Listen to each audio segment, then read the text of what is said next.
There's a glimpse of this brave new world sitting on this panel here tonight as you think forward and as you even think today, which is, Ashish and his company will help you book pretty much anything in your life. Bhavesh will essentially help you get there. Vijay will, of course, be your wallet and help you pay for it. And Harish, as we are apt to say with private equity and venture capitalists today, will actually really end up paying for it all. The only thing consistent in this picture of the future will probably be McKinsey sitting around telling you how wonderful the future is.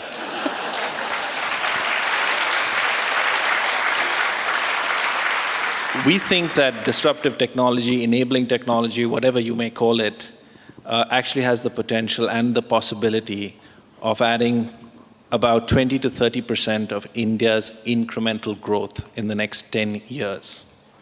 To give you a sense of that, that is the size of the manufacturing sector today. Right? But Bhavesh, one of the startling facts that we heard is that for every shared vehicle on the street today, it actually replaces 9 self-driven vehicles. If you're in the automotive industry, or if you're in the steel industry, how would you respond to this kind of innovation coming at you from players like Ola? Well, I've heard the word disruption a lot today. So let me begin by a small anecdote. So the only thing I really believe I've disrupted is my parents' life when I started up Ola. My dad thought I grew up in a small town in India, Ludhiana. And my dad thought when I told him this idea that, Dad, I want to build this mobile app to aggregate cabs, he said, Beta, teko IIT padhaya, tu travel agent ban raha? And I said, Dad, I'll come back to you after a year. But I think that mentality of the generation before is changing very fast. And there are a few big trends that I see from my perspective, which is completely changing consumption in India. And the primary one of that is the mobile phone. And the mobile phone, coupled with the data revolution, coupled with the easy access to capital for entrepreneurs like us to create disruptive business models, is really changing. I believe it'll change every B2C consumption vertical in India, and we're just a small example of that. Actually, all three of us are small, examples of that. If I look at our business, one of the key pillars I feel is data of the consumers and the suppliers, and how well we can process that, how real time we can process that is going to make us disrupt. Or I like to feel we are actually creating, because in India nothing even exists right now. So it'll make you create new business models. Change paradigms, leapfrog paradigms, and I think that's fundamentally what the traditional industries, I feel, need to keep in mind. Vijay, let me turn to you. Uday Kotak has famously said that startups are giving him sleepless nights, I'm sure amongst other things. What are the incumbents doing that are giving you sleepless nights or could give you sleepless nights? What I have learned in this country is sometimes size of market calculation is distorted because you have not seen the supply of that product yet. So sometimes oversupply and supply itself creates a market. I don't think that it happens in many industries and many times, but when you start from nothing, that time judging, classic McKinsey study of cellular that we know of, AT&T, is an example there, that before cellular exists, you can't judge the market of cellular. Before payment exists, you can't judge the market of payment. So we took a punt on that, and I'm totally surprised. Today, I am seeing that in offline world stands for a mom and pop shop, kirana wala, auto rickshaw, and taxi guy, who is not a savvy person, who has traditionally never used a payment system, and obviously Visa, Master, or anybody, a bank would not go to give them a POS machine, is actually, by virtue of our QR code, which he puts up a sticker of, or his phone that he uses as a POS, is doing in a month. In January, we did 3.5 million transactions in an offline world, which was like a rock star number for an online world a year back. And offline is doing that now. If somebody is getting sleepless nights, somebody should get a sleepless night. Will I be able to capitalize the digital revolution that is happening in fintech in this country? Not because somebody is taking away the cake. Somebody is making a bigger cake for everybody to share in this country. Harish, let's turn to you. The cynics amongst us would say we've seen all of this before, right? some of us are old enough to remember at least 2 cycles of it. What's really different this time? Okay, I thought we can discuss innovation. So there is this product innovation that people talk about, where you create a new product or create a new service and create a new way of doing things. But what's happening right now is that we're seeing disruption with data and capital. Now, data is clearly, you've got hundreds and millions of consumers who are accessible on their phone devices. So you can instantly launch a product. You heard Netflix launched in 100 countries in one day. Essentially, any of the gentlemen sitting here, all of them, I'm sure the apps in the room, people have at least 2 or more of their apps on their phones here. So that the fact that it's different is that one is that when you use the power of data and you're able to get instantaneous access to many million customers, you can suddenly create new markets. So what's happening today is that these companies are coming and putting a data layer on top of physical and brick and mortar businesses. And the data layer is becoming a gatekeeper for consumers. So essentially between Paytm, BookMyShow is the layer between a theater and a theater seat and you. And equally between a cab driver, who you would normally end up either calling or walking on a street to, he's become the gatekeeper there. And equally, Paytm is now, essentially, we look at what banks were doing. The money was always electronic in a bank, and the bank was actually giving you cash from an ATM. You went back, spent it, the cash went back and became electronic again. That whole thing is destroyed now. You can keep money electronically in your smartphone. So the difference is that seeing that instantaneous growth that you can suddenly reach out to consumers, that your model can actually unbundle services and repack them in a new manner. Venture capital actually goes deep into this and says that I can build new markets. So last year in US, $1 billion company was built every 3 days. Now some of them will obviously die because inherently these models that are disruptive are also commodity in a nature. Essentially, whoever uses data the best is likely to win. So they face intense competition. But VC capital is designed to actually drive the wedge, and they see that they can get market share against physical and brick and mortar businesses, and this value will move to this layer. Today, whatever is happening, if you go on, let's say, shopping on Amazon or Flipkart, a big brand gets the same number of pixels on that page as a small brand. So it's commoditizing the physical brick and mortar business, and the value is moving to the data layer. And capital is therefore flowing into it, and capital can see returns, it can see disruption, it can see that incumbents cannot react, and that's how value is being created. So Ashish, let me turn to you as the oldest startup in a young world. I believe BookMyShow has been around in some avatar for 17 years. If you look at that 17-year journey, Ashish, what have been, and particularly since you've also worked in the corporate world before that, what have been the lessons learned for you, and how is it different in operating in this startup ecosystem? So look, from my perspective, disruptive innovation for us is survival. We don't sit like most traditional businesses which have a steel plant, which has some oil, and they don't know what to do. They're twiddling their thumbs and they say, okay, now we need to think about disruptive innovation. It was survival for us. Because the barriers to entry in our business is so low. Capital is freely available. 2 kids sitting out of a garage in Pune can start a business by taking a premises on rent, and suddenly tomorrow there's a business. And you're always looking over your shoulder, and therefore, if you don't innovate, you die, as far as our businesses are concerned. Because there's no barriers to entry in our business. It's pretty quick, it's pretty simple. As far as we're concerned, the way we think about the market, and I can talk about ourselves, is India has 3.6 billion movie tickets sold annually, which is all of Africa, Middle East, North America, and Europe put together. And we are a movie-crazy nation, not because to the untrained eye it looks like we are a poor, destitute, and we want to escape from reality and see translucent sari-clad women running around trees and all of that. We're not desperate. We're a hot, dusty country. It's freaking 40 degrees outside. We have the maximum sunshine. Most Indians are vitamin D deficient. I run BookMyShow in New Zealand. When the temperature hits 32 degrees, I lose movie ticket sales to sailing, running, golfing, and swimming. In India, it's always hot, 9 or 10 months of the year. Why do you think in South India there are more movie tickets sold? Because it's really, really hot all the time. So in Andhra Pradesh and in Tamil Nadu and in Karnataka, they're bigger film industries for us. And so that's how we look at it. Somebody asked me, who's your competition? My competition is the ecosystem. My competition is the mindset of the Indian consumer. When I talk about the ecosystem, everybody talks about this big universe out there. It does exist, but it's 1.2 billion Indians 900 million handsets, 300 million smartphones, 150 million data connections, 400 million bank accounts. And of course, there's Paytm now to aid us in this journey. 22 million credit cards. So what is really the TAM? And so then you start thinking about innovation, about disruption, about saying, how do I grow the damn business? How do I do this? So Book My Show recently start an unpaid booking, which is a reserve model. And you can pay up to 1 hour before the show. The other thing that we're working on is an algorithm to actually create a live credit score for the consumer based on his IMI phone handset, based on the area that he lives in, based on his past performance, his browsing history, and his purchase history.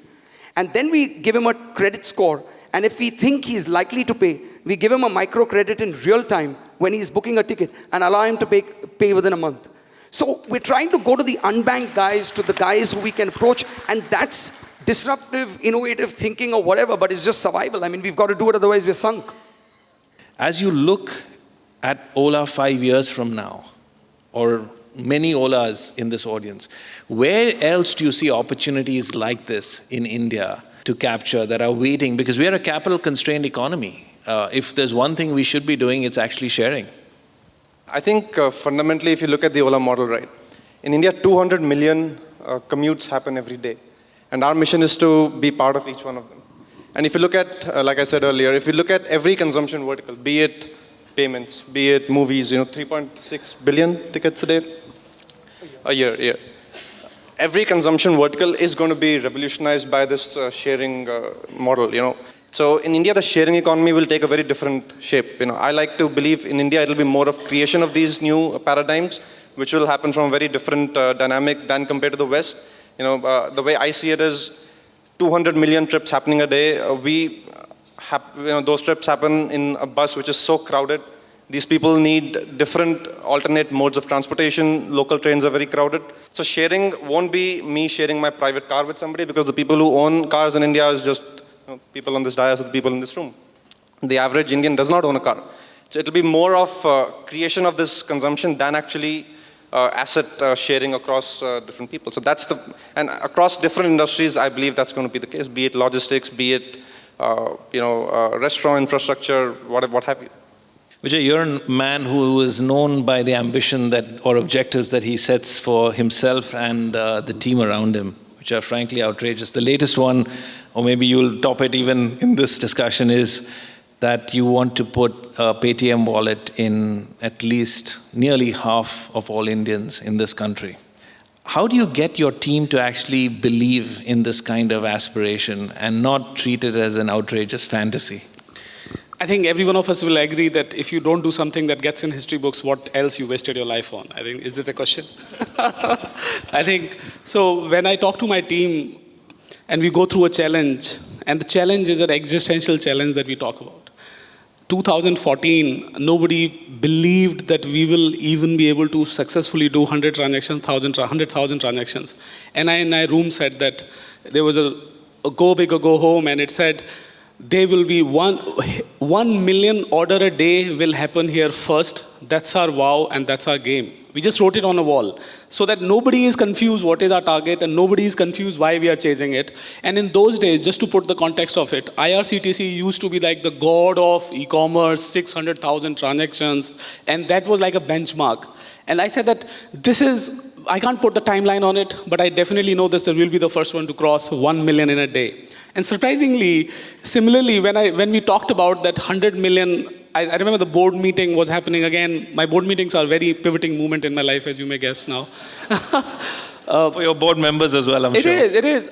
Basically, in board meeting, I have learned that you have to give a message so that you can get the assets back and the resources back. So I remember that there was a growth of our wallets, like 2 million, 3 million, 5 million, and 10 million. We were there in 13 million, and I ... 100 million, December 2016. And I wrote on the top, Paytm will be India's first 100 million user product. That's it. I didn't talk about what timeline, it is written on this. Surprisingly, we did it in 1 year before. We talked about December 16 and we had it in December 15. Total surprise. In fact, once you learn to defy gravity, then there is no better fun in defying gravity, anything else actually. It is so much so. And I think that to the team, once they learn how to do it, next time they only want to know what is the next. Can you believe, as a fundraising target, I mean, somebody came to pitch for, let's say, we would like to put money in your company, and I was like, what is the presentation I should show you? So I showed my board MIS, expectedly. And then I said, okay, I think you want to know the business, so I'll show you the presentation I gave a year back to my fundraising. Shocking for me was the numbers that we go 3 years forward were done in that first year itself. And this is what I want to tell you. Once you are oblivious to the pain is a given fact. It doesn't matter, every one of us will go through the pain, right? And given that you are going through the pain, given that market will be tough, given that resources will be less, then why waste time on doing anything less than creating a history? I mean, this is like a given one. Nobody should waste their life on anything less than creating a history. I think I'm clear about that.